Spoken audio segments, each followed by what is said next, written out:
Hello sir, विजय सारडा है मेरा नाम और आप देख रहे हैं chart revision for the purpose of CA CMA finals. आज का जो टॉपिक है हमारे डिस्कशन का ये है topic appeals, appeal and revision. ऐसा एक कंबाइंड टॉपिक दिया है आपके मॉड्यूल के अंदर में, लेकिन दोस्तों आपको अपील एक डिफरेंट टॉपिक है एंड रिवीजन एक डिफरेंट टॉपिक है।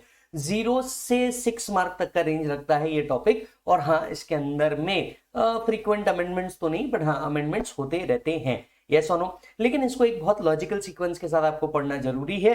तो आइए, एक लॉजिकल सीक्वेंस मैंने यहाँ पे आपको बना करके दिया है और एक एक करके इस टॉपिक को हम लोग खत्म करेंगे। यस और नो मालिक, आई एम श्योर ये आपके वैल्यू ऐड करेगा और आप यहाँ से वीडियो को सब्सक्राइब करके जाएंगे एंड अपने दोस्तों के साथ भी जरूर फॉरवर्ड करेंगे। तो चलिए शुरुआत करते हैं इस टॉपिक की, अपील्स। तो चलिए अपील की ओर आगे बढ़ते हैं। अपील की ओर आगे बढ़ते वक्त मैंने आपको यहाँ पे एक एक्सपीरियंस चार्ट बना करके दिया है, राइट। ये एक्सपीरियंस चार्ट हमने हमारे ही एक्सपीरियंसेस से बनाया है और इसके अलावा ये कहीं भी दिख जाए, मान लेना लिया यहीं से है, हो सकता है फॉर्मेटिंग बदल दे। देखिए, जब एक असेसमेंट कंप्लीट हो जाता है, असेसमेंट कंप्लीट होने के बाद a tax payer has a grievance redressal mechanism against the department. Now what is that grievance redressal mechanism? He can do yes, अगर उसको असेसमेंट ऑर्डर पसंद नहीं आया वो बोल सकता है ये क्या है? अपील, या तो रिवीजन, या तो रेक्टिफिकेशन। ऐसे 3 पार्ट में इसको डिवाइड किया जाता है, राइट। सो ये अपील क्या है? अपील मींस आप जाते हैं हायर अथॉरिटीज के पास और आप कहते हैं कि ये जो लोअर अथॉरिटी है, दैट इज असेसिंग ऑफिसर, इसने जो ऑर्डर पास किया है मैं इससे सेटिस्फाइड नहीं हूं, मुझे ऐसा लगता था ये पर्टिकुलर एक्सपेंसेस का डिडक्शन मिलना चाहिए था, उसने मुझे नहीं दिया, एटसेट्रा एटसेट्रा। नाउ रेक्टिफिकेशन हम लोग कब यूज करते हैं दोस्त? रेक्टिफिकेशन हम लोग यूज करते हैं जब when there is an error और omission in the order already pass और इंटीमेशन ऑलरेडी इशूड। तो ऑर्डर या इंटीमेशन में अगर कोई एरर है which is apparent on record, आपको दिख रहा है कि हाँ ये गलत है, तो आप क्या करते हैं? आप रेक्टिफिकेशन को यूज करते हैं। रेक्टिफिकेशन का चार्ट रिवीजन हम लोगों ने ऑलरेडी अपलोड कर दिया, प्लीज देख लेना। यस, अगर आप लोग ऑर्डर से खुश नहीं है और आपको ऐसा लगता है यार हायर अथॉरिटीज ने इसमें इन्वॉल्व होना चाहिए, तो आपके पास 2 रास्ते हैं। अब इस रास्तों को जरा ध्यान से समझिएगा। Yes, we all know hierarchy के अंदर में सबसे ऊपर होता है सीसीआईटी, फिर होता है सीआईटी, फिर होता है जेसी, एसीडीसी, आईटीओ। याद आ रहा है? इसमें से 3 ये जो लेवल होते हैं, जेसी, एसीडीसी एंड आईटीओ, ये असेसिंग ऑफिसर्स होते हैं। ये जब भी ऑर्डर पास करेंगे आपके पास 2 रास्ते हैं। अब ये 2 रास्ते आपको कहां लेके जाते हैं? या तो आप सीआईटी के पास जाइए रिवीजन करवाने के लिए, या तो आप सीआईटी अपील के पास आइए। याद करके देखिए आपके लेवल्स पे क्या होते हैं, एक होता है सीआईटी, एक होता है सीआईटी अपील, याद आ रहा है क्या? और एक होता है इन्वेस्टिगेशन एनालिसिस विंग में DIT, that is director of income tax. यानी सीआईटी और सीआईटी अपील एक लेवल वाले ऑफिसर है, हालांकि दोनों के पावर्स बिल्कुल अलग है। अगर आपको आपके ऑर्डर को रिवीजन करवाना है तो आपको 264 के अंदर में जाना है, दैट इज सीआईटी के पास जाना है रिवीजन के लिए। तो यहाँ पे जब हम रिवीजन कह रहे हैं, रिवीजन 2 सेक्शन के अंदर में होते हैं, एक होता है 263, 264। यहाँ जो हम रिवीजन की बात कर रहे हैं, यहाँ पे आप लिख करके रखिए 263 एंड 264। किसको कब कहां और कैसे यूज करना है मैं आपको बताऊंगा। तो एक हुआ 263, एक हुआ 264। ये जो रिवीजन की बात कर रहे हैं, ये हम बात कर रहे हैं 264 वाले रिवीजन की, ठीक है। तो एक, अगर आप एओ के ऑर्डर से खुश नहीं है तो आप जा सकते हैं 264 का रिवीजन करवाने। दूसरा, आप आ सकते हैं अपील में, दैट इज सीआईटी अपील के पास, क्या करवाने के लिए? अपनी अपील फाइल करने के लिए आ सकते हैं, right. CIT appeal is called as the first appellate authority, he is called as the first appellate authority. अब चलिए प्रैक्टिकल बात करता हूं, कहां जाना ज्यादा बेटर है, राइट। और क्योंकि आपको 2 रास्ते दिख रहे हैं यहाँ पे, एक बात तो आपको समझ में आ गई होगी, या तो आप रिवीजन में जा पाएंगे या तो आप अपील में जा पाएंगे, दोनों जगह एक साथ जा सकते नहीं। आई रिपीट, आप या तो अपील में जा पाएंगे या तो रिवीजन में जा पाएंगे, दोनों में एक साथ जा सकते नहीं। अब दोनों में से कहां जाया जाता है, या ऑफिसर्स में सबसे ज्यादा कहां जाते हैं? अपील में जाते हैं। इसका रीजन आपको 2 मिनट बाद समझ में आ जाएगा, ठीक है। तो 2 मिनट होल्ड करना, ये क्यूरियोसिटी को जरा होल्ड करके रखना। अब अपीलेबल अथॉरिटी कौन सी होती है? देख दो, सबसे पहली अपीलेबल अथॉरिटी होती है सीआईटी अपील, जिसको कवर करते हैं हम सेक्शन 246 ए से लेकर 251 तक के। यस, सेक्शन 246 ए से लेकर 251 तक के, ये फर्स्ट अपीलेट अथॉरिटी होती है। आप फर्स्ट अपीलेट अथॉरिटी में कितने दिन तक के जा सकते हैं? 30 डेज। 30 डेज तक के आप पहुंच सकते हैं। मतलब मान लीजिए एओ ने ऑर्डर पास किया, वहां से 30 डेज के अंदर में आपको क्या करना है? फर्स्ट अपीलेट अथॉरिटी के पास जाना है और कहना है कि सर मुझे ये ऑर्डर पसंद नहीं आया and I want an appeal. Clear है? मान लीजिए सीआईटी अपील का ऑर्डर आपको पसंद नहीं आया, आपके पास सेकंड अपीलेट अथॉरिटी है आईटैट, राइट। यानी सीआईटी अपील का ऑर्डर अगर आपको पसंद नहीं आया तो आप आईटीएटी के पास जा सकते हैं। ITAT is called as the second appellate authority. इसको क्या कहा जाता है? सेकंड अपीलेट अथॉरिटी कहा जाता है। और इनके पास 60 डेज में जाते हैं from the date of order of CIT appeal. तो सीआईटी अपील के ऑर्डर से 60 डेज के अंदर में आप आईटीएटी के अंदर में जा सकते हैं, राइट। अब आईटीएटी में जो मैटर डिस्कस होता है, ये question of fact and question of law दोनों डिस्कस होता है। हाल फिलहाल में आप सिर्फ यही वर्ड को पकड़ के चलिए, question of fact and question of law. इसका मीनिंग आगे समझाऊंगा। राइट। तो क्वेश्चन ऑफ फैक्ट और क्वेश्चन ऑफ लॉ इन दोनों से रिलेटेड आप कहां जा सकते हैं, ITAT के अंदर में जा सकते हैं। मान लो आपको ITAT से भी ऑर्डर से आप खुश नहीं है तो आप एक और जगह जा सकते हैं, दैट इज हाई कोर्ट। आप हाई कोर्ट में जा सकते हैं, और हाई कोर्ट में कितने दिन में जा सकते हैं, 60 को डबल कर दीजिए, दैट इज 120 डेज के अंदर में आप हाई कोर्ट के अंदर में जा सकते हैं। लेकिन हाई कोर्ट में कोई भी केस तभी स्टैंड करता है when it is a question of law. अब आपके मन में सवाल उठेगा ये क्वेश्चन ऑफ लॉ क्या है। वैसे क्वेश्चन ऑफ लॉ की कोई क्लियर डेफिनेशन नहीं है, बस कोर्ट के द्वारा समरी दी गई है कि हाँ क्या किया जाएगा, ये क्वेश्चन ऑफ लॉ होगा। अगर ये क्वेश्चन ऑफ लॉ है, that question of law will be framed bye high court itself. मतलब ऐसे कोई क्लियर कट डेफिनेशन नहीं है, हाँ ये क्वेश्चन ऑफ लॉ होगा। हाँ एक गाइडलाइन जरूर दी हुई है कि हाँ आप इन चीजों को क्वेश्चन ऑफ लॉ कह सकते हैं, लेकिन that question of law will again B framed bye high court only. And if high court decide कि हाँ ये क्वेश्चन ऑफ लॉ है, तो ही आप क्या कर सकते हैं, आगे बढ़ सकते हैं। यस, हाईकोर्ट के भी ऑर्डर से आप खुश नहीं है तो आप देश की सर्वोच्च अदालत पे चल जाइए, दैट इज सुप्रीम कोर्ट के अंदर में चल जाइए, from 90 within 90 days from the order of high court. Yes, आप सुप्रीम कोर्ट में चले जाइए। अगेन सुप्रीम कोर्ट में कोई भी केस तब स्टैंड करता है जब वो हाई कोर्ट से अप्रूव हो जाता है, that it is a fit case for the purpose of supreme court. Are you getting the point? And obviously it must be a question of law. तो चलिए, अब अगर आप ध्यान से देखेंगे ना तो यहां पे आपको मल्टीपल टाइम अपनी बात रखने का मौका मिलता है, राइट। एंड यही चीज रिवीजन में नहीं होती, क्योंकि रिवीजन अगर हो जाता है 264 के बाद तो ये लगभग एक डेड एंड है on the basis of question of fact. आप 264 के बाद अगर कहीं जाना है तो डेफिनेटली जा सकते हो, और वो है हाई कोर्ट के अंदर में जा सकते हो। पर हाई कोर्ट आप जानते हैं हाई कोर्ट में कोई भी मैटर तभी स्टैंड कर सकता है when it is a question of law.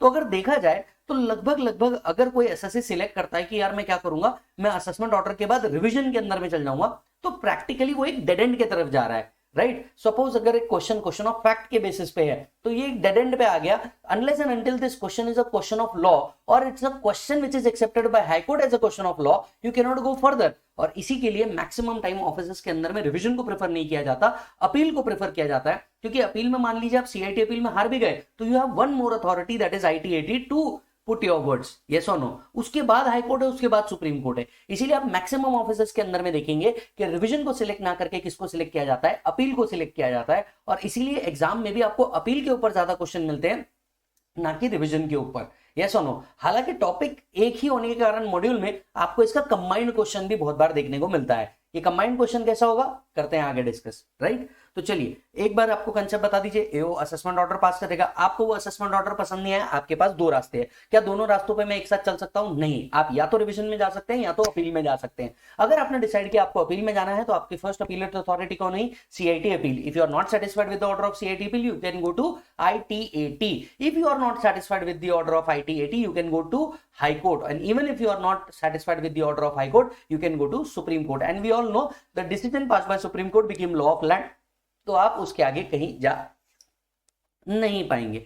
Yes, अच्छा जी, ऑलमोस्ट बहुत सारे ऑर्डर ऐसे ऑर्डर हैं जिनके खिलाफ अपील हो सकता है। हालांकि ये जो ऑर्डर है इसके खिलाफ कोई अपील पास नहीं किया जाएगा या कोई अपील आप नहीं कर सकते। पहला, interest, levy of interest under section 234A, B और C। 234A काय के लिए आता है? रिटर्न ना फाइल करने के लिए। 234B और C non compliance of advance tax के लिए आता है।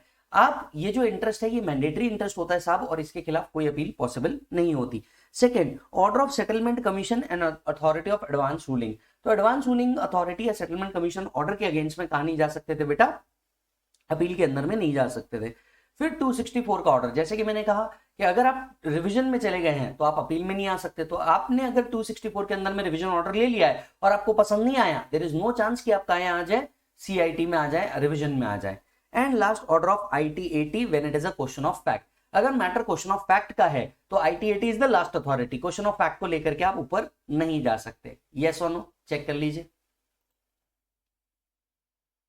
चलिए नेक्स्ट सेक्शन के ऊपर आते हैं। सबसे पहला सेक्शन आता है, अब हमें सबसे पहले CIT अपील से रिलेटेड सारे सेक्शन पढ़ने होंगे। CIT अपील से रिलेटेड सारे सेक्शन 246A से लेकर के सेक्शन 251 तक के कवर किए गए हैं। यस और नो। अच्छा जी, अब इसमें कौन से इंपॉर्टेंट सेक्शन है मैं आपको क्लियरली बता दूंगा। तो फर्स्ट अथॉरिटी कौन होती है? CIT अपील होती है। नाउ रीसेंट टाइम्स के अंदर में क्या किया गया है, CIT अपील्स के ऊपर बहुत ज्यादा प्रेशर चल रहा था, तो CIT अपील के साथ साथ एक सबऑर्डिनेट अथॉरिटी और जोड़ दिया जाए ताकि इनका वर्कलोड और जो प्रेशर है ये कम हो जाए। और रिसेंटली इस CIT अपील अथॉरिटीज के साथ एक और अथॉरिटी जोड़ी गई है JC appeal, that is joint commissioner appeal, who will work in subordination to CIT appeal. Yes और नो? इसीलिए अब पूरे एक्ट में जहां जहां पे भी CIT अपील आता है वहां पे JC अपील वर्ड भी ऐड किया जाता है। और आपसे भी एग्जामिनेशन के अंदर में एक्सपेक्टेड है, whenever you write a CIT appeal you also write JC appeal as an option. Yes और नो? आपको स्लैश करके JC अपील एज ऑप्शन लिखना ही पड़ता है। सबसे पहले सेक्शन के ऊपर आते हैं, सेक्शन आता है 246A। अब ये सेक्शन क्या बोलता है? ये सेक्शन एनलिस्ट करता है वो सारे ऑर्डर्स या इंटीमेशन जिसके अगेंस्ट में आप अपील में जा सकते हो। मतलब मान लीजिए वो सारे ऑर्डर जो आपको ऐसा लगता है कि आपके साथ अनजस्टिस हो रहा है, वो इंटीमेशन जो आपको लगता है कि आपके साथ इनजस्टिस हो रहा है, तो आप इन ऑर्डर्स के खिलाफ CIT अपील में जा सकते हैं। तो ये जो सेक्शन है, सेक्शन एनलिस्ट करता है वो सारे ऑर्डर्स एंड इंटीमेशन जिसके अगेंस्ट में आप कहां जा सकते हैं? CIT अपील के पास जा सकते हैं व्हेनेवर यू फील अग्रीव्ड। एक बात याद रखिएगा, ये जो ऑर्डर्स है, क्या इसकी लिस्ट को आपको याद रखना है? The answer is no. मैं आपको दो चीज बोलूंगा, वो चीज याद रख लेना, उसके अलावा आपको इस लिस्ट को याद नहीं रखना। तो आइए देखते हैं। Assessing officer, the assessee aggrieved by following order of AO। यहां पे क्या होना चाहिए? असेसिंग नहीं होना चाहिए, यहां पे वर्ड होना चाहिए assessee. Assessee aggrieved by the following order of AO below may appeal to JC appeal और CIT appeal as the case may be right now। किन किन चीजों के खिलाफ जा सकता है? इंटीमेशन के अगेंस्ट में जा सकता है, असेसमेंट ऑर्डर के खिलाफ जा सकता है, एनी अदर ऑर्डर के खिलाफ जा सकता है। जैसे कि मैंने कहा था, तीन ही चीज याद रखो, इंटीमेशन के अगेंस्ट में जा सकता है, असेसमेंट ऑर्डर के अगेंस्ट में जा सकता है, या एनी अदर ऑर्डर के अगेंस्ट में जा सकता है। वी ऑल नो इंटीमेशन तीन ही प्रकार के होते हैं। इंटीमेशन कब इशू होता है? दिमाग में सेट कर लो, जब भी हम कोई रिटर्न भरते हैं, रिटर्न के बाद इंटीमेशन आता है ऑटोमेटिक प्रोसेस होने के बाद। लॉजिकली हम तीन रिटर्न भरते हैं, normal income tax return, TDS return, TCS return, और इसी के तीन के खिलाफ क्या आते हैं? मेजर इंटीमेशन आते हैं। तो नॉर्मल रिटर्न के खिलाफ आता है आपका 143(1), TDS रिटर्न के बाद आता है आपका 200A का इंटीमेशन, TCS रिटर्न के बाद आता है आपका 206CB का इंटीमेशन। यस और नो? तो इंटीमेशन तीन प्रकार के होते हैं, 143(1), 200A, 206CB, राइट? तो किसी भी इंटीमेशन के अगेंस्ट में आप क्या कर सकते हैं? अपील कर सकते हैं, राइट?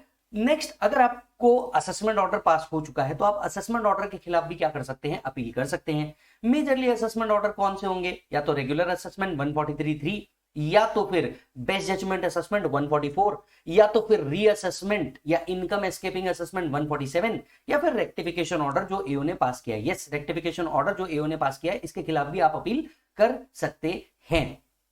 इसके अलावा मान लीजिए अगर कोई ऑर्डर पास हुआ है JC द्वारा refusing the tonnage taxation scheme, आप उसके खिलाफ अपील कर सकते हैं। एडवांस प्राइसिंग अग्रीमेंट के खिलाफ आप क्या कर सकते हैं? अपील कर सकते हैं।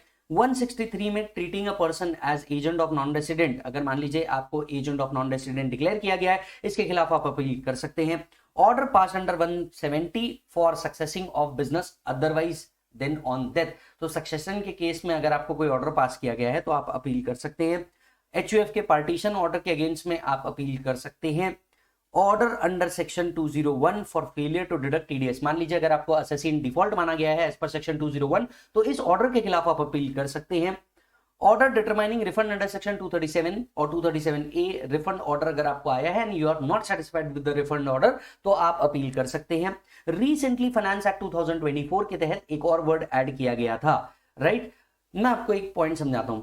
विथ इफेक्ट फ्रॉम 1/9/2024, सर्च का जो ऑर्डर है इसे क्या किया है? सर्च के अंदर जो असेसमेंट है इसे चेंज किया गया है, एंड 1/9/2024 के बाद सर्च के अंदर में जो असेसमेंट ऑर्डर पास होंगे वो सेक्शन 158BC के तहत पास होंगे, वो सेक्शन 158BC के तहत पास होंगे। तो मान लीजिए किसी के घर पे सर्च हुई, रेड हुई, इसके बाद इसका असेसमेंट ऑर्डर पास हुआ and assessee is not satisfied with that assessment order, इस असेसमेंट ऑर्डर के अगेंस्ट में भी क्या हो सकता है? अपील हो सकता है।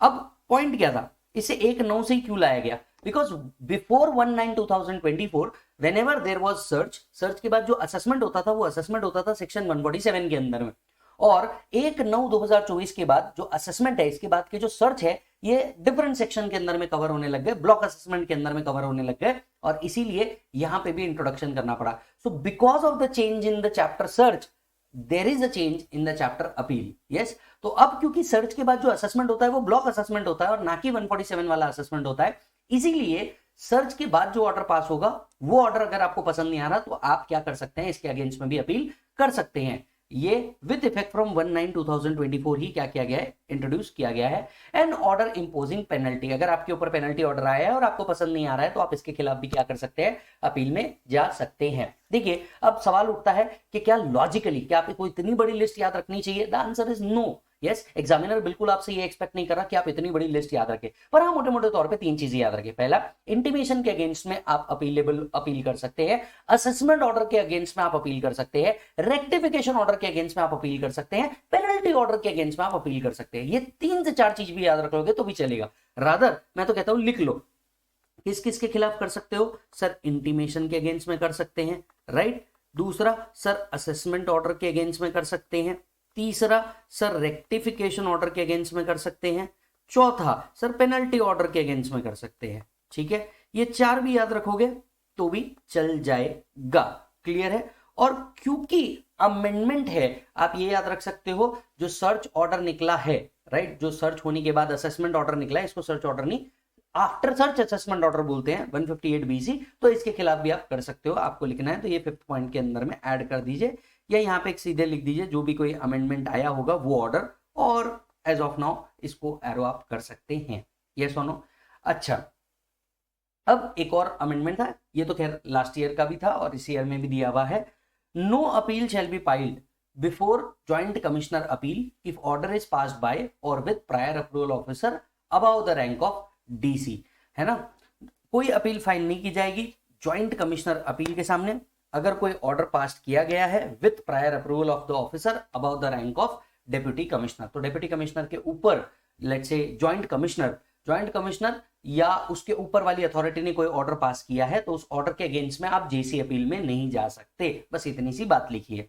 Yes, all cases pending with CIT appeal. अब जैसे ही JC अपील को बनाया गया था, राइट, बहुत सारे केसेस जो CIT अपील के पास पेंडिंग थे उसको JC अपील को ट्रांसफर करना था, तो ये एक ट्रांसफर ऑर्डर की बात की गई। से all cases pending with CIT appeal shall be transferred to JC appeal and appellant shall be given opportunity of being heard। तो जो केसेस CIT अपील के पास थे उसमें से कुछ केसेस JC अपील को ट्रांसफर किए जा सकते हैं, और ऐसे केस में SHC को अपॉर्चुनिटी ऑफ बीइंग हर्ड भी दिया जाएगा कि भैया ये केस ट्रांसफर हुआ है, आपको कुछ कहना है तो आप अपनी बात JC अपील के सामने रख सकते हैं। ऑल इन ऑल क्या सेक्शन 246A आपके लिए बहुत ज्यादा काम का है? The answer is no. Yes, एक बार इस सेक्शन को चेक कर लीजिए, हम बढ़ेंगे आगे।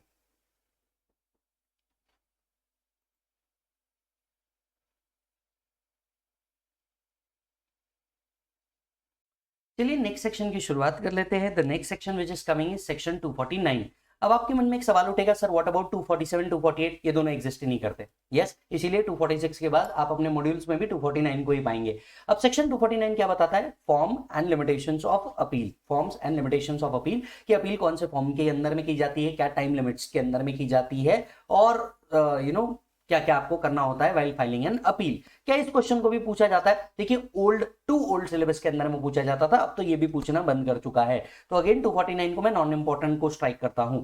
अपील किस तरीके से फाइल की जाती है? आज के केस में अपील जो है ये ऑनलाइन फाइल की जाती है फॉर्म नंबर 35 के अंदर में, that to income tax portal के थ्रू ही ऑनलाइन आप इसको फाइल कर देते हैं, राइट। फॉर्म नंबर 35 के अंदर में आपको एक अपील को फाइल करना होता है। ये अपील कितने दिन के अंदर में फाइल होती है? विद इन 30 डेज, या तो 30 days of notice of demand, right, 30 days of notice of demand. अब लॉजिकली बात समझना, एओ जब असेसमेंट ऑर्डर पास करता है ना, वहां से 30 डेज के अंदर में अगर कोई अमाउंट पेबल है तो आपको 30 डेज के अंदर में अमाउंट पे करना है। अब आपके पास 2 ऑप्शन है। जैसे ही आपको नोटिस ऑफ डिमांड आया, नोटिस ऑफ डिमांड मतलब वो ऑर्डर जिसमें आपको लिखा होता है कि कितना अमाउंट आपको पेबल है। अगर आपको नोटिस ऑफ डिमांड आया, वहां से 30 दिन के अंदर में या तो आप पे करिए और पूरा असेसमेंट खत्म कर दीजिए, या तो आप अपील फाइल कीजिए। समझ में आ रही बात? या तो 30 दिन में आप एक्सेप्ट कर लो और पे कर दो, या तो आप 30 दिन के अंदर में क्या फाइल करो? अपील फाइल कर दो, राइट। सो फॉर्म नंबर 35 भरना है, 30 डेज के अंदर में आपको क्या करना है? सबमिट करना है।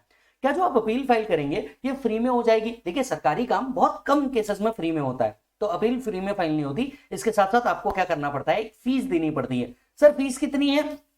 इसी सेक्शन में हम डिस्कस करेंगे। 250 rupees, 500 rupees and more than 500 rupees भी है, that is a very nominal cost. ठीक है। अच्छा, इसी के साथ साथ आपको प्री डिपॉजिट ऑफ टैक्स भी करना होता है। प्री डिपॉजिट ऑफ टैक्स का मतलब क्या है? जितना आपका रिटर्न के हिसाब से अमाउंट पेबल आ रहा है या आपका एडवांस टैक्स पेबल आ रहा है, उतना अमाउंट आपको ऑलरेडी क्या करना है? पे करना है। मान लीजिए अगर केस आपके फेवर में आए तो अकॉर्डिंगली फिर आपका रिफंड ऑर्डर इशू हो जाता है। तो आइए बात करते हैं। Appeal should be filed in form number 35। अब आज की तारीख में सेक्शन 249 कौन से कॉन्टेक्स्ट से रिलेटेड हो सकता है, आपको एमसीक्यू पूछा जा सकता है। मतलब प्रैक्टिकल तो अब मुश्किल है इसको पूछना, आपको ये एमसीक्यू के कॉन्टेक्स्ट में पूछा जा सकता है। तो फॉर्म नंबर 35 के अंदर में होता है, appeal should be filed within 30 days of the following date where appeal is related to any assessment order और पेनल्टी ऑर्डर। अगर असेसमेंट ऑर्डर से रिलेटेड है या पेनल्टी ऑर्डर से रिलेटेड है तो 30 days from the date of notice of demand, जिस दिन नोटिस ऑफ डिमांड आई वहां से 30 दिन के अंदर में। एनी अदर केस, मान लो इंटीमेशन इशू हुआ होगा, एनी अदर केस मतलब मान लो इंटीमेशन इशू हुआ होगा, या फिर वो 161 170 वाला ऑर्डर, पार्टीशन ऑफ एचयूएफ वाला ऑर्डर होगा, तो 30 days कहां से काउंट होंगे, 30 days from the date on which intimation is issued. तो इंटीमेशन से 30 दिन या फिर नोटिस ऑफ डिमांड से 30 दिन के अंदर में अपील फाइल होता है। तो सीआईटी अपील ऑब्लिक जेसी अपील में एडमिट अ बिलेटेड एप्लीकेशन ऑल्सो। क्या एक बिलेटेड एप्लीकेशन एक्सेप्ट किया जा सकता है? जी हाँ, अगर आप सफिशिएंट कॉस्ट शो कर देते हैं तो बिलेटेड एप्लीकेशन भी एक्सेप्ट किया जा सकता है। यस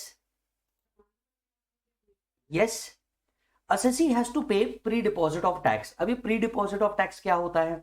जो भी आपका टैक्स ड्यू है एज पर आरओआई, या फिर जो भी टैक्स ड्यू है as per your return, right, उतना आपको क्या करना होता है, इसे प्री डिपॉजिट करना होता है। या तो आपका एडवांस टैक्स पेबल, या तो जितना अमाउंट आपके रिटर्न के हिसाब से आ रहा है ये देखा जाता है कि क्या आपने ये कर दिया है या नहीं।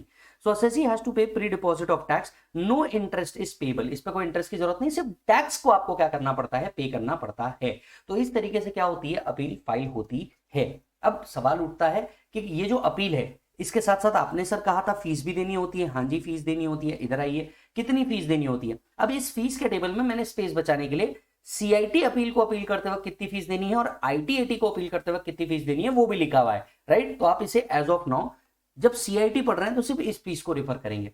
अगर आपकी असेस्ड इनकम जो डिपार्टमेंट ने असेस करी हुई है, असेस्ड इनकम अगर 1 लाख रुपए तक के है तो आपको सीआईटी अपील में जाने के लिए सिर्फ 250 रुपीज का फीस देना है। अगर आपकी assessed income 1 to 2 lakh rupees है तो आपको 500 रुपीज का फीस देना है। और अगर आपकी असेस्ड इनकम 2 लाख रुपीज से ऊपर है तो 1000 का फीस देना है। वैसे लॉजिकली एक बात बताऊं आपको, दिमाग में एक ही चीज याद रखो, 1000 रुपीज का फीस देना है।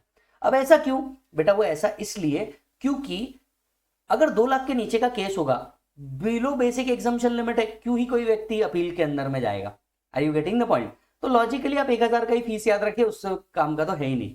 मान लीजिए केस असेसमेंट से रिलेटेड नहीं है, जैसे पार्टीशन ऑफ एचयूएफ से रिलेटेड है, आपको एजेंट मान लिया गया है उससे रिलेटेड है, मतलब सेक्शन 163 170 से रिलेटेड है, मात्र 250 रुपीज का आपको क्या देना है, फीस। तो लॉजिकली फॉर्म नंबर 35 बना है, pre deposit of tax. Pre deposit of tax मतलब जितना रिटर्न के हिसाब से टैक्स ड्यू आ रहा है वो, या तो जितना एडवांस टैक्स ड्यू आ रहा है वो आपको पे करना है। तीसरा, आपको क्या करना है, फीस भरनी है। ये 3 चीजें आपने कर दी तो आपको साथ साथ में एक और चीज करनी होती है, आपको फॉर्म भरना होता है जिसमें अंदर में लिखना होता है कि भैया ऑर्डर क्या था और आपका ओपिनियन क्या है, जिसको हम मेमोरेंडम ऑफ क्रॉस ऑब्जेक्शन भी इन अदर वर्ड्स कहते हैं। तो आपको ये सबमिट करना होता है। ये सबमिट करने के बाद आपका केस या तो एक्सेप्ट हो सकता है या तो रिजेक्ट हो सकता है। एंड अल्टीमेटली फिर सीआईटी क्या पास करेंगे, अपना असेसमेंट ऑर्डर पास करेंगे। अब सवाल उठता है सीआईटी कब तक अपना असेसमेंट ऑर्डर पास कर सकते हैं? Any guesses? Any guesses?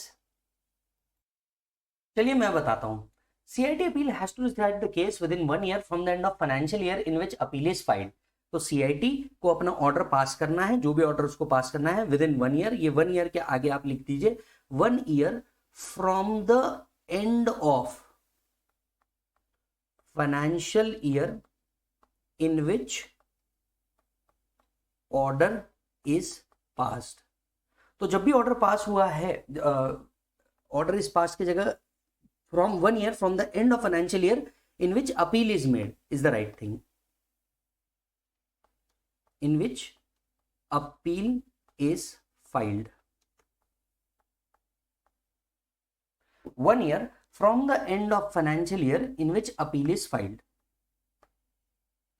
ये अगेन आपको एमसीक्यू में पूछा जा सकता है, यानी इस सेक्शन के अंदर में आपको फॉर्म 35 पूछा जा सकता है और टाइम लिमिट पूछा जा सकता है कि सीआईटी कब तक के अपना ऑर्डर पास कर सकता है। That is 1 year from the end of financial year in which appeal is filed. 1 year from the end of financial year in which appeal is filed. Check कर लीजिए मालिक।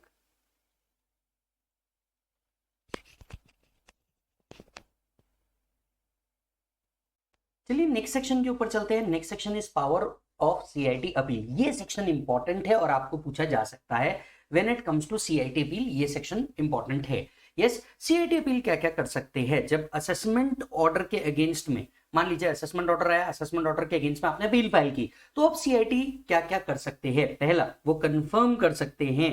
क्या कर सकते हैं सर? कंफर्म कर सकते हैं उस ऑर्डर को, मतलब ईओ ने जो किया वो सही किया। दूसरा, रिड्यूस कर सकते हैं आपकी लाइबिलिटी को कि ईओ ने जो किया ये सही नहीं किया, मैं आपकी लाइबिलिटी रिड्यूस करो। तीसरा, एनहांस कर सकते हैं, आपकी लाइबिलिटी बढ़ा सकते हैं। चौथा, एनल कर सकते हैं असेसमेंट को, मतलब असेसमेंट को वॉइड डिक्लेयर किया जा सकता है।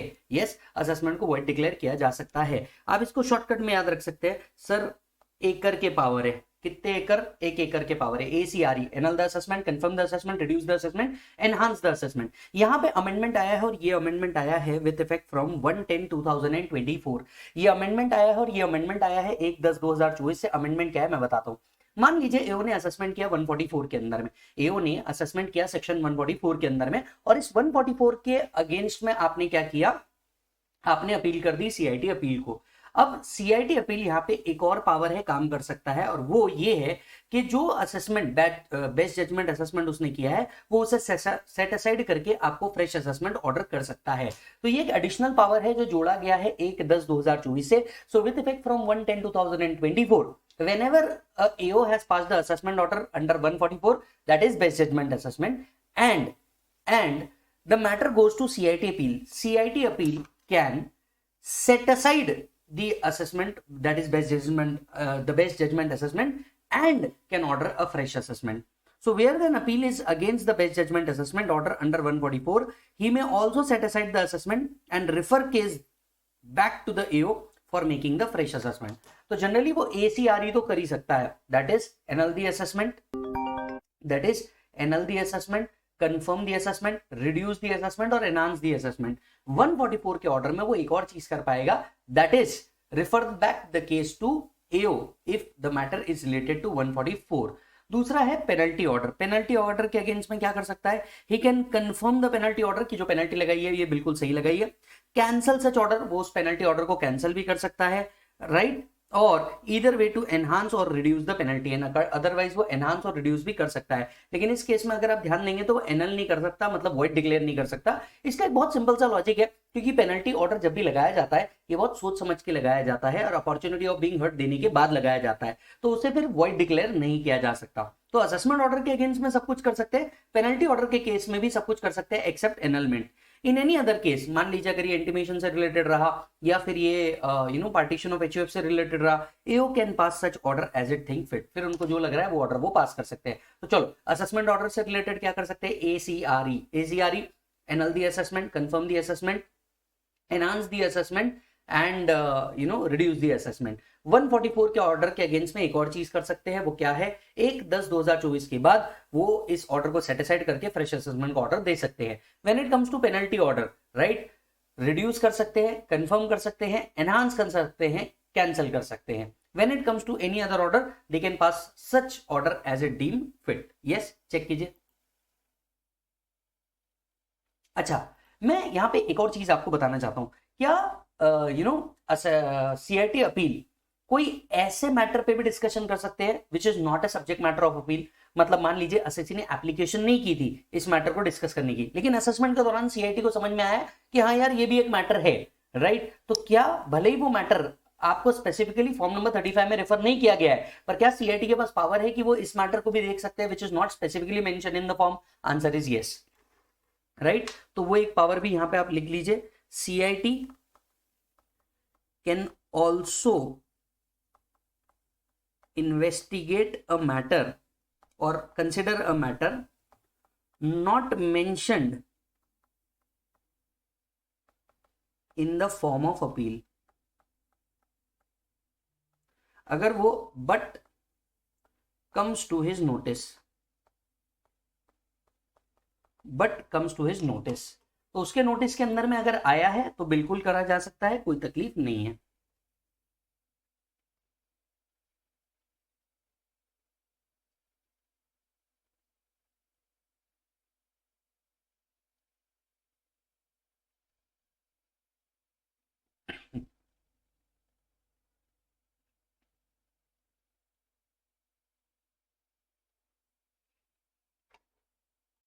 आते हैं सर नेक्स्ट पॉइंट के ऊपर।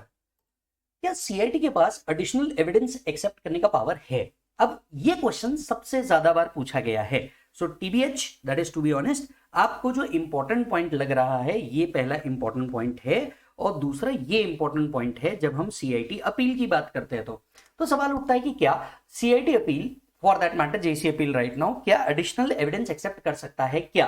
तो इसका देखिए पहला आंसर आना चाहिए no, CIT appeal can not accept additional evidence.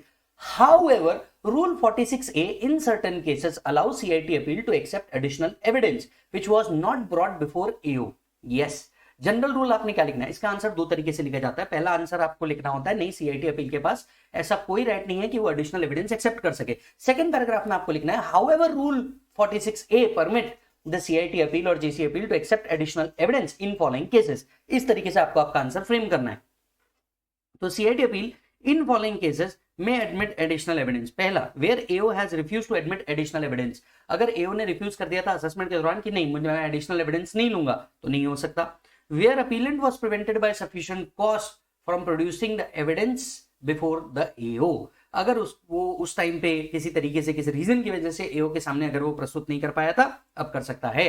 Any evidence which is relevant to the ground of appeal. मान लीजिए अगर ग्राउंड ऑफ अपील के लिए एविडेंस अब रिलेवेंट बन रहा है तो अब आप ये दे सकते हैं. Where AO has made the order appeal against without giving OOBH. मान लीजिए अगर एओ ने ऑर्डर पास कर दिया था और उस टाइम पे अपॉर्चुनिटी ऑफ बीइंग हर्ड नहीं दिया था, प्रिंसिपल ऑफ नेचुरल जस्टिस नहीं दिया था, तो यस एडिशनल एविडेंस एक्सेप्ट किया जा सकता है. तो चलिए वापस से चारों पॉइंट डिस्कस करते हैं कौन कौन से केसेस में एडिशनल एविडेंस एक्सेप्ट हो सकता है. पहला, where AO has refused to accept additional evidence. दूसरा, he was prevented by sufficient cost to produce it before AO. तीसरा, it is now relevant for the ground of appeal. चौथा, AO has not given opportunity of being heard. तो ऐसे चारों cases के अंदर में CIT appeal क्या कर सकता है? एडिशनल एविडेंस एक्सेप्ट कर सकता है. यस सर, चेक कीजिए.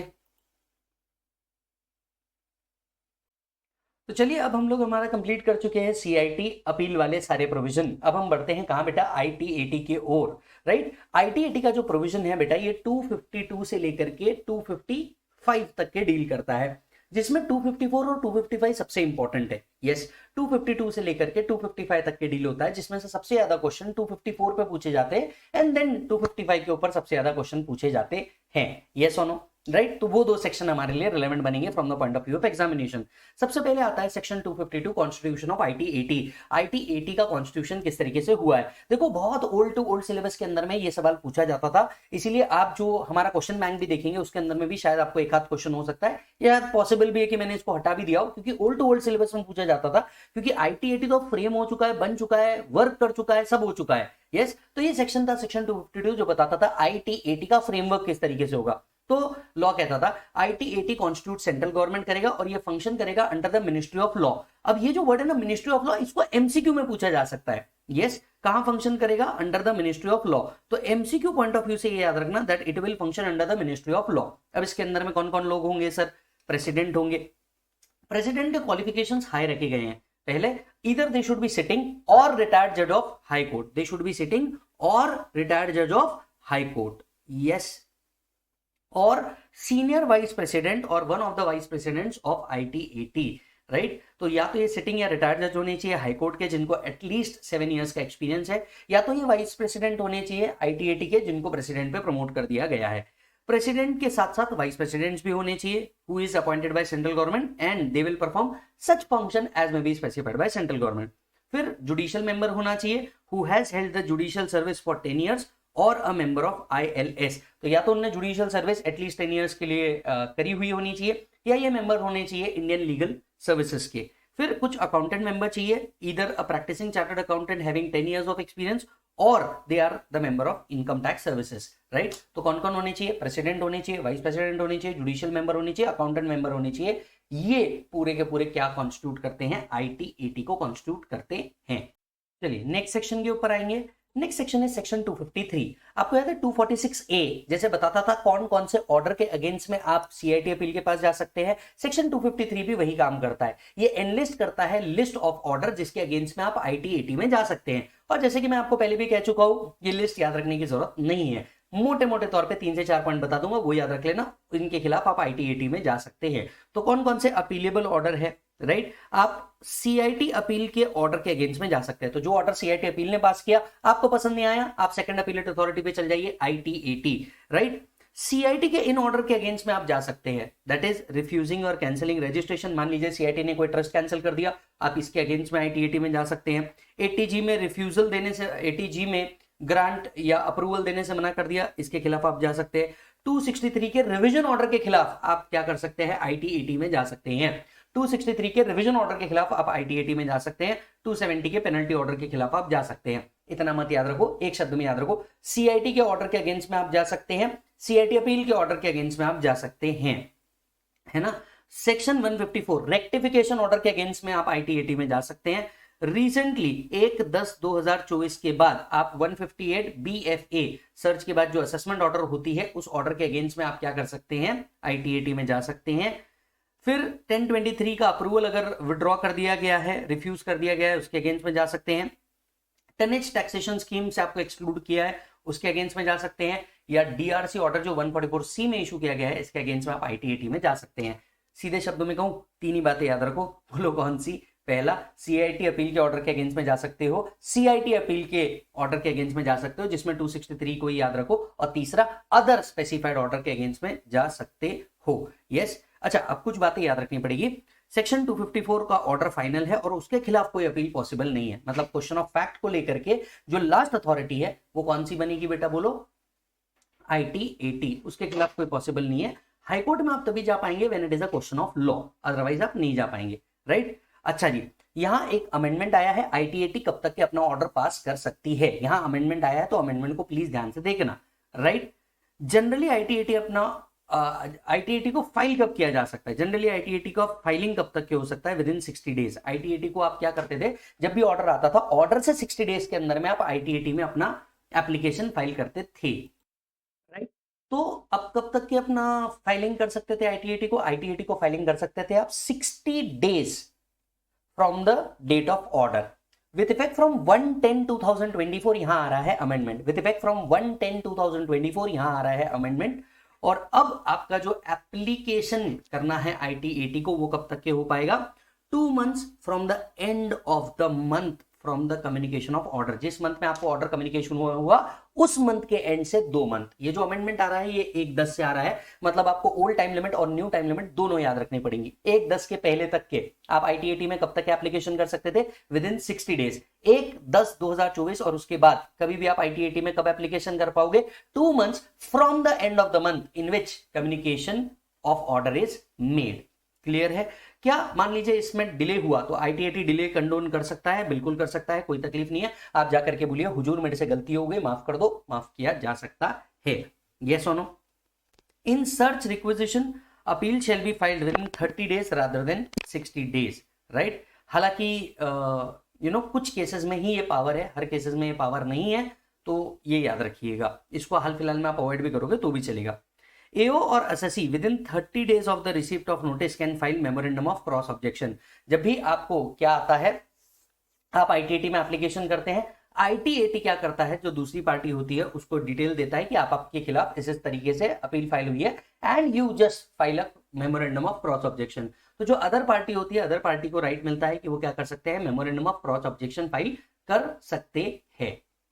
Yes, memorandum of cross objection file कर सकते हैं। मेमोरेंडम ऑफ क्रॉस ऑब्जेक्शन कितने दिन में फाइल की जाती है, 30 days के अंदर में फाइल की जाती है। अब मैं चाह रहा हूं कि आप एक काम कीजिए, एक लाइन को आप बिल्कुल कट कर दीजिए।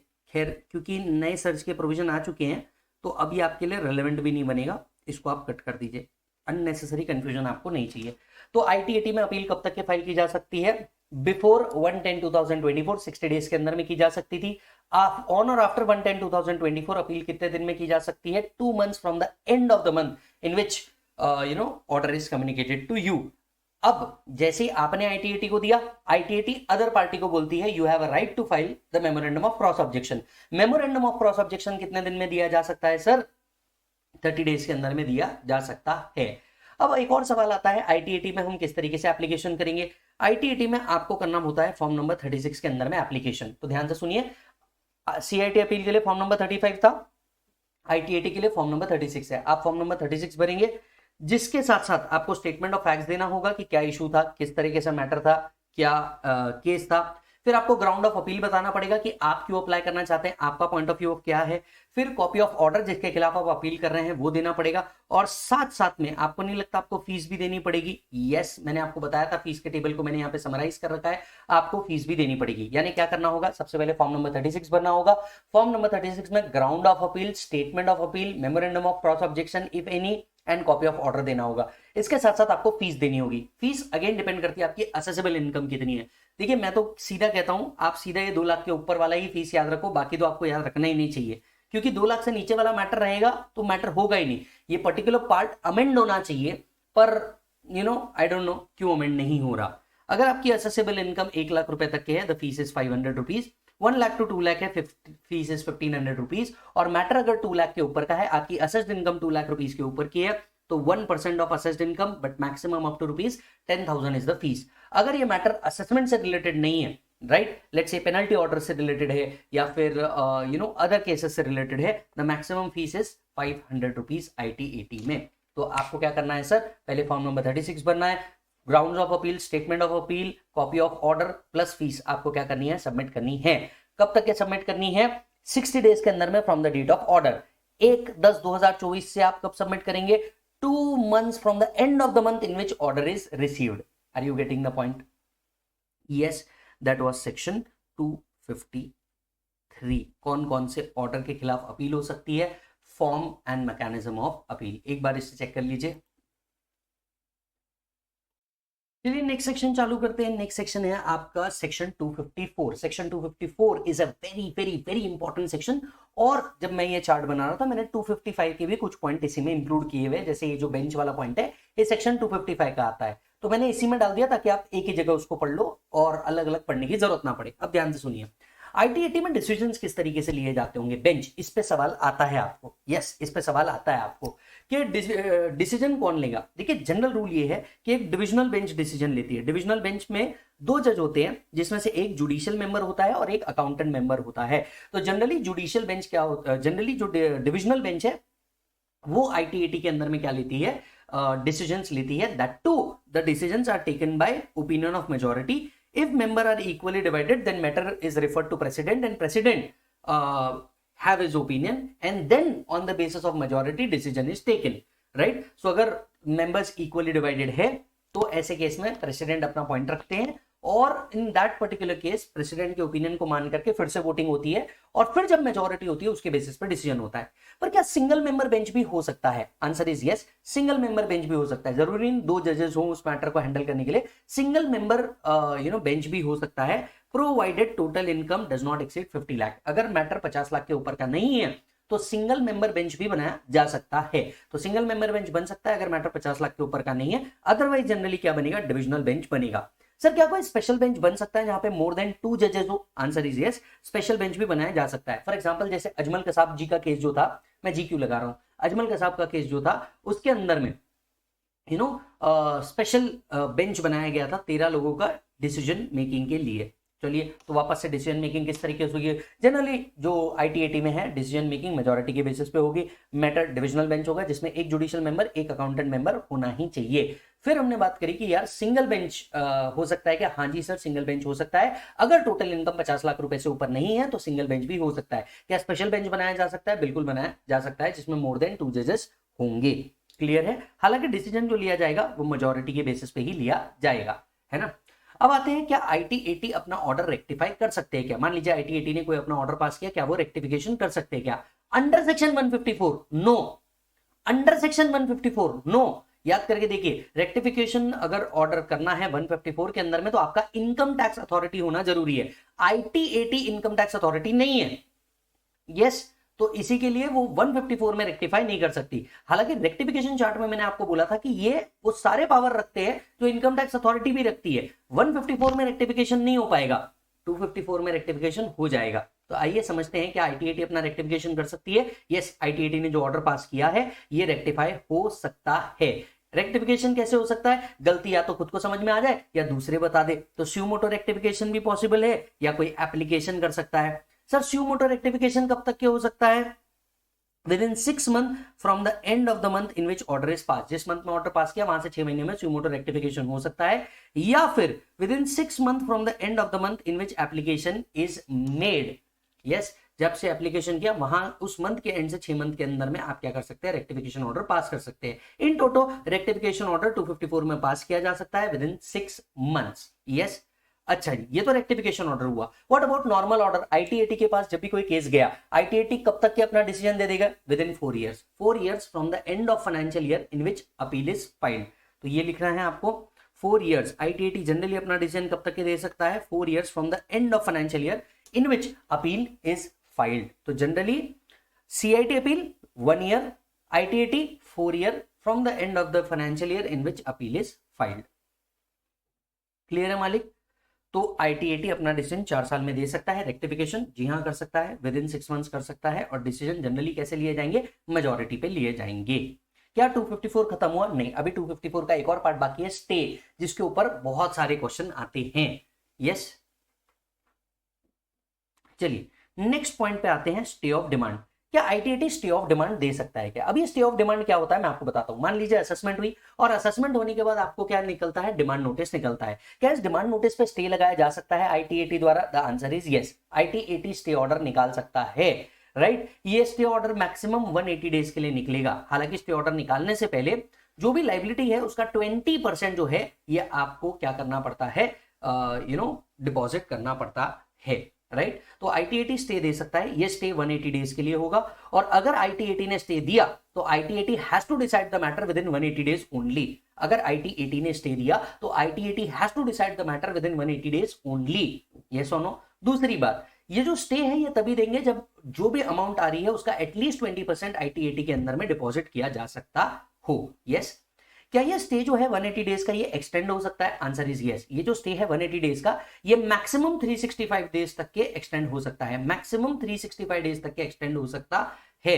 राइट, क्या 365 डेज के बाद क्या होगा? अगर 365 डेज के अंदर में आईटीएटी ने अपना डिसीजन नहीं दिया तो ये जो स्टे है ये वेकेट हो जाएगा। ये जो स्टे है ये क्या हो जाएगा? वेकेट हो जाएगा। आइए देखते हैं, ITAT can grant the stay of demand on application made by the assessee. तो असेसी अगर एप्लीकेशन करे तो स्टे ऑफ डिमांड क्या किया जा सकता है? दिया जा सकता है।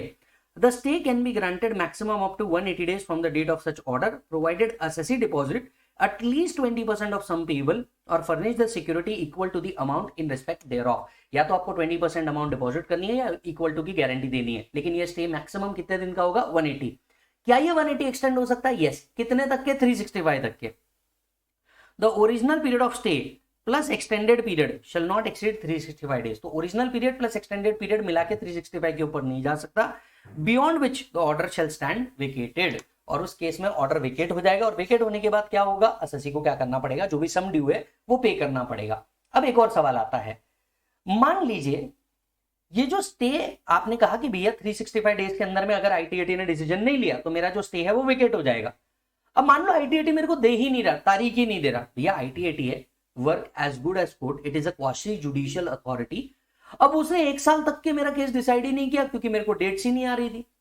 अब 365 डेज खत्म हो गए, मेरे साथ तो अनड्यू हार्डशिप हो रही है ना। भैया उसने डेट नहीं दी, इसके लिए मेरी गड़बड़ हो रही है। वो डिसाइड नहीं कर पाए 365 डेज में, इसलिए मेरा स्टे वेकेट हो रहा है और अब मेरे को पे करना पड़ेगा। मतलब मेरे को न्याय भी नहीं मिल रहा है और मेरे को अमाउंट भी पे करनी पड़ रही है।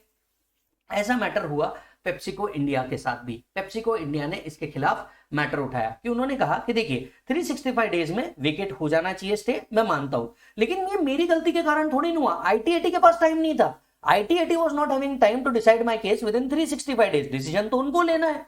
अब उन्होंने अगर 365 डेज के अंदर में मेरा केस डिसाइड नहीं किया, मेरी क्या गलती है? मेरा स्टे क्यों वेकेट कर रहे हो?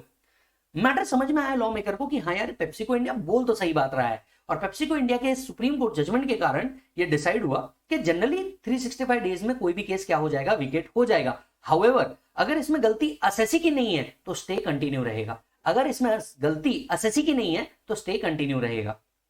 However the stay period will continue even after 365 days if delay in disposing the appeal is not attributable to SSE as per the PepsiCo India judgment. As per the PepsiCo India judgment. अब ये जो stay वाला question है ना, ये आपको बहुत सारे मिल जाएंगे, अपने क्वेश्चन बैंक में भी आपको इस पे क्वेश्चन मिल जाएंगे, मॉड्यूल भी आप ओपन करके देखोगे तो आपको इस पे क्वेश्चन मिल जाएंगे। चलिए आइए वापस से डिसाइड करते हैं। ITAT क्या कर सकता है? स्टे दे सकता है, यस आपका स्टे दे सकता है। स्टे कितने दिन का मिलेगा? 180 डेज का मिलेगा। स्टे तभी मिलेगा जब आप 20% ऑफ द अमाउंट क्या कर दे, डिपॉजिट कर दे, या इक्विवेलेंट अमाउंट का क्या कर दे, सिक्योरिटीज फर्निश कर दे। ये 180 डेज एक्सटेंड हो सकता है, yes. Total period given plus extended period 365 days के ऊपर नहीं जा सकता, और 365 डेज के बाद ये क्या हो जाएगा, विकेट हो जाएगा। हालांकि ये स्टे कंटिन्यू हो जाएगा if the delay is not because of the assessee, तो ये स्टे कंटिन्यू होगा। यस, ये था आपका पूरा 254, जहां पे हमने ऑर्डर कितने दिन में पास करना, क्या रेक्टिफिकेशन ऑर्डर पास किया जा सकता है, स्टे दिया जा सकता है, और सेक्शन 255 के तहत कौन सी बेंच किस तरीके से डिसीजन लेगी, ये सारी चीज पढ़ी। 254 को बहुत शांति से पढ़िए एक और बार, तो आपको कोई भी क्वेश्चन ऐसा नहीं रहेगा जो आप सॉल्व ना कर पाए। चेक करिए।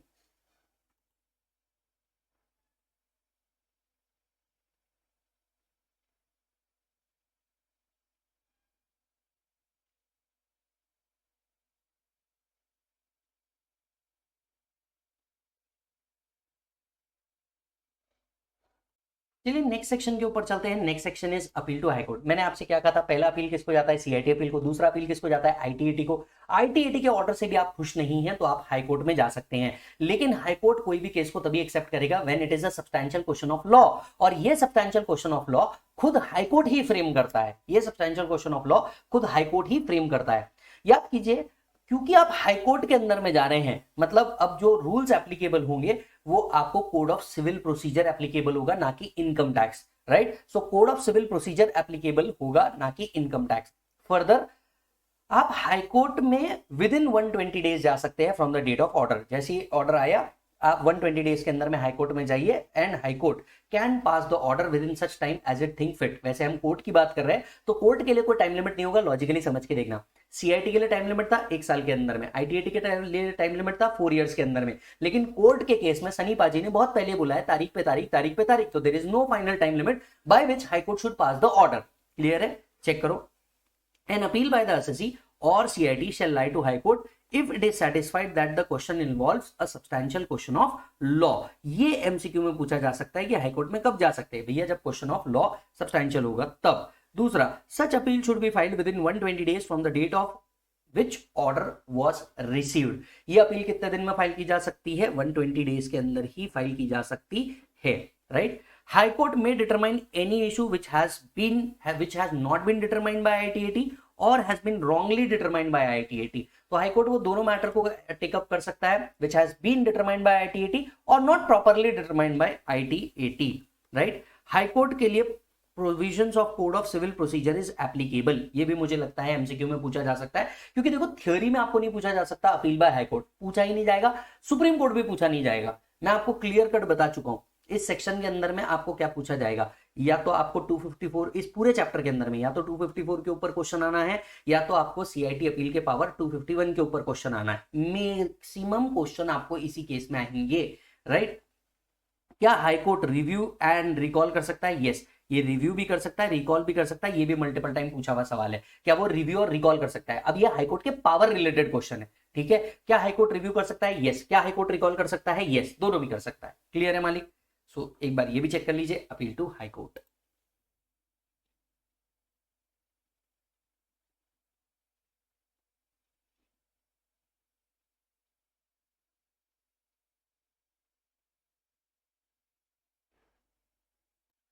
चलिए नेक्स्ट सेक्शन की ओर चलते हैं। Next section is appeal to supreme court. आज तक के कभी एग्जाम में नहीं पूछा गया। आप सुप्रीम कोर्ट में जा सकते हैं, जी हाँ जा सकते हैं, उच्चतम न्यायालय में आप जा सकते हैं, लेकिन आपको क्या करना पड़ेगा, high court should certified that this case is fit for the purpose of supreme court. Yes और नो? तो रेंडर इट फिट होना चाहिए। हाई कोर्ट में आप तभी जा सकते हैं within 90 days. Within 90 days ही आप हाई कोर्ट के अंदर में जा सकते हैं। सुप्रीम कोर्ट रिव्यू भी कर सकता है, रिकॉल भी कर सकता है, दोनों पावर है। और सुप्रीम कोर्ट के अंदर में जितनी भी प्रोसीजर वर्क करेगी ये कोड ऑफ सिविल प्रोसीजर के थ्रू ही होगी। So appeal shall lie to supreme court against the order of high court and high court certified a fit case within 90 days के अंदर में फाइल किया जाएगा। रिव्यू रिकॉल दोनों कर सकते हैं और कोड ऑफ सिविल प्रोसीजर के प्रोविजंस एप्लीकेबल है।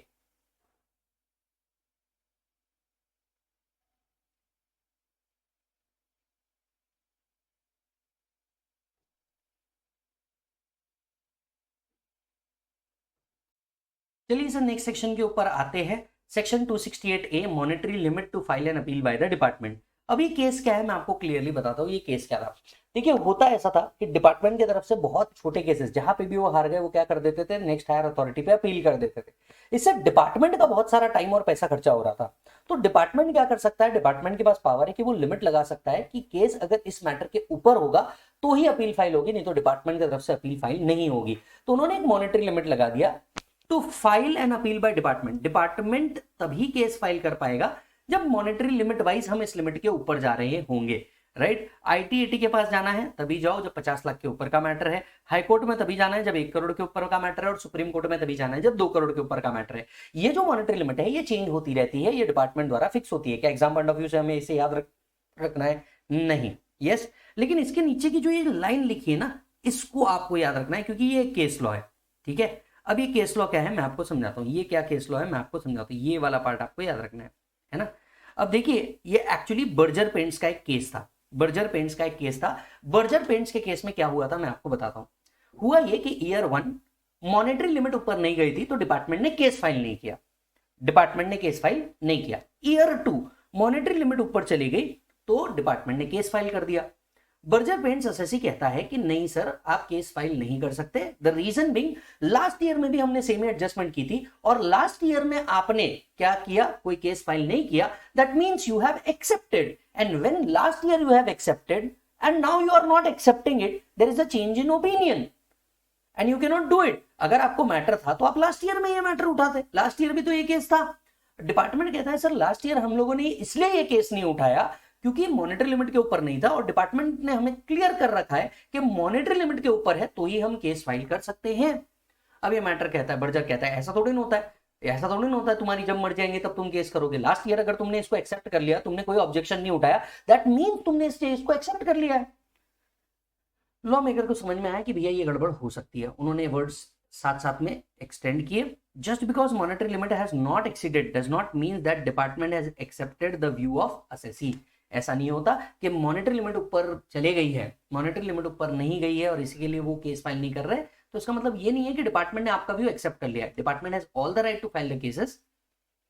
इसके बाद भी ये सुनो, चेक कर लीजिए।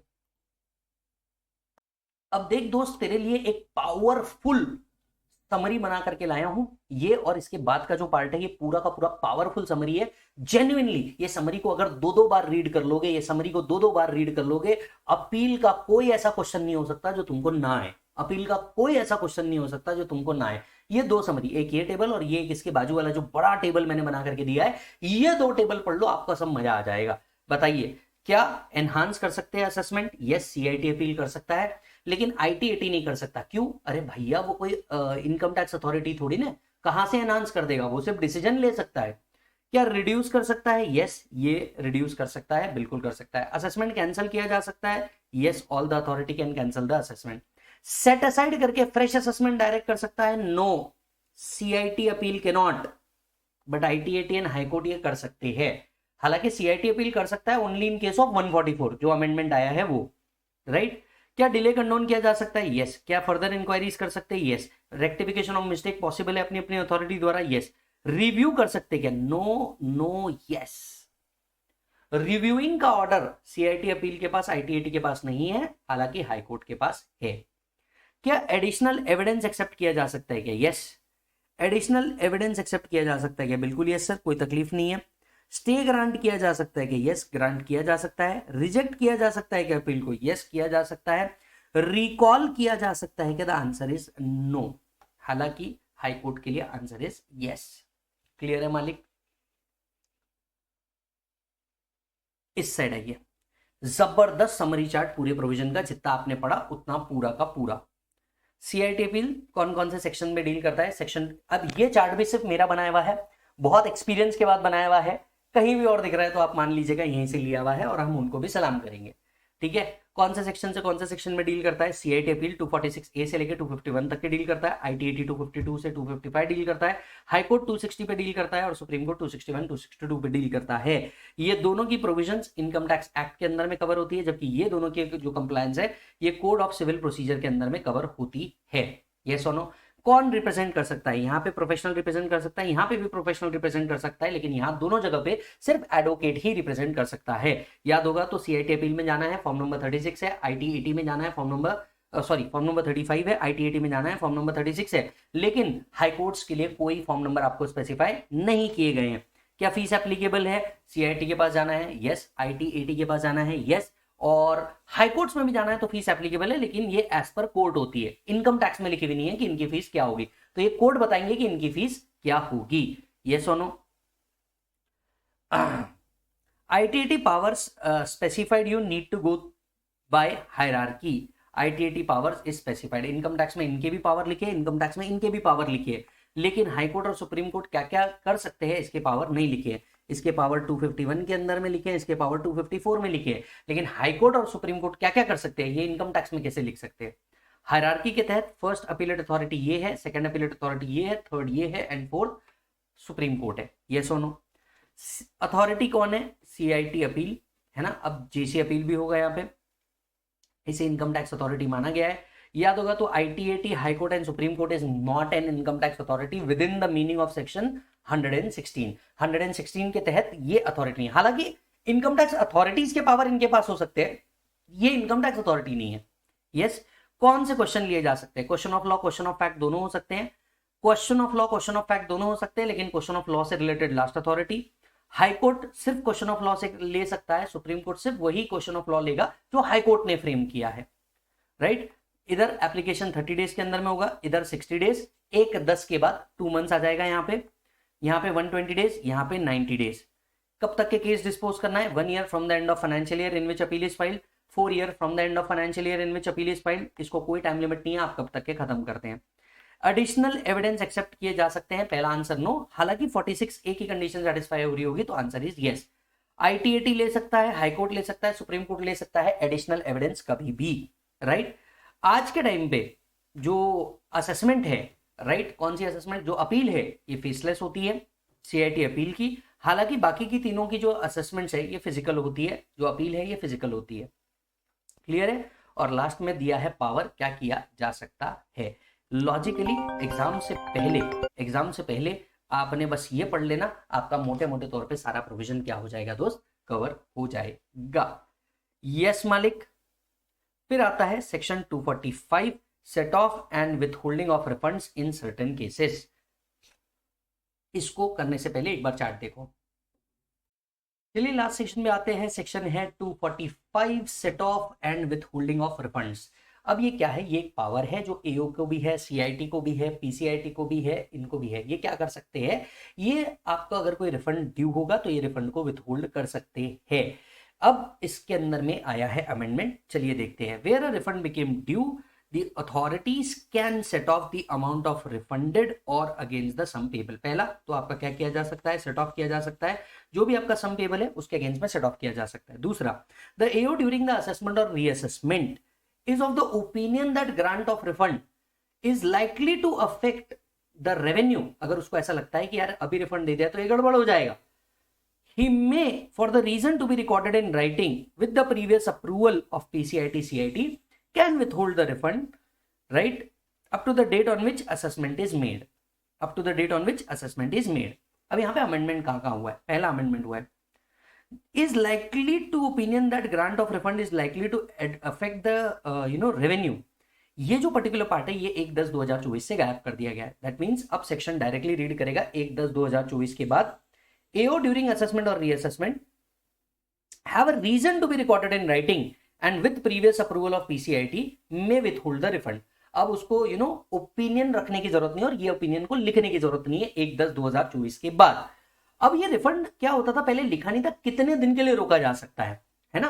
अब जो टैक्स पेयर थे ये कहते थे ये बहुत अनफेयर है कि आप रिफंड रोकने का तो पावर बता दे रहे हैं, लेकिन आप ये नहीं बता रहे कि रिफंड को कितने दिन के लिए रोका जा सकता है।